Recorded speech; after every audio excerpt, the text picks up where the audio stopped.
నమస్తే, నేను మీ journalist Madan Mohan. Welcome to our Madan TV news channel. Madan channel నుంచి వస్తున్న సమాచారాలను వీక్షకులు బాగా వీక్షిస్తున్నారు. అయితే సమాచారాలను చూసి వెళ్ళిపోతున్నారు తప్ప సబ్స్క్రైబ్ చేయటం లేదు. దయచేసి ప్రతి ఒక్కరు కూడా సబ్స్క్రైబ్ చేయండి.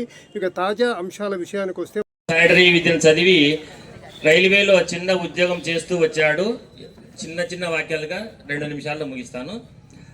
28 ఏళ్ల వయసులో తన బిడ్డ అలాగే భార్య కూడా చనిపోతే తన యొక్క ఆస్తి అంతటి కూడా వాళ్ళ యొక్క వారసకు రాసి ఇచ్చేసి గాంధీ యొక్క అడుగుజాలు నడుచుకుంటూ ఆ యొక్క స్వాతంత్ర ఉద్యమంలో పాల్గొన్నాడు. 1930లో కూడా ఉప్పు సత్యాగ్రహంలో పాల్గొని జైలుకు వెళ్ళాడు. అలాగే ఈయన చేసినటువంటి త్యాగానికి గుర్తుగా ఆయన యొక్క శిక్షణంగా ఏపీ గవర్నమెంట్ కాపాడుతుంది. ఈ యొక్క మహనీయుని యొక్క జ్ఞాపకార్థకంగా ఏపీ గవర్నమెంట్ పొట్టి శ్రీరాములు విశ్వవిద్యాలయాన్ని స్థాపించబడింది. నెల్లూరు జిల్లాను కూడా 2008వ సంవత్సరంలో పొట్టి శ్రీరాములు జిల్లాగా మార్చడం జరిగింది.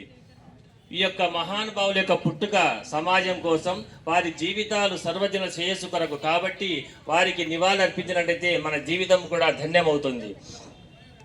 19/10/1952 తేదీన ఆంధ్ర నిర్మాణం కోసం ఉదయం 10:10 ఆయన మద్రాసు వీరభద్ర వీధిలోని 126 నెంబర్ ఇంటిలో దీక్ష ప్రారంభించి 58 రోజుల తర్వాత అఖండిత దీక్షతో చేసి 15/12/1952 రాత్రి స్వర్గస్థులైనారు.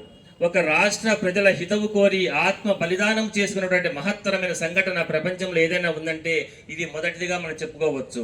కన్న తల్లిదండ్రులకు పేరు తెచ్చిన వారు ఉన్నారు, చదువుకున్న స్కూల్కి పేరు తెచ్చినటువంటి వారు ఉన్నారు.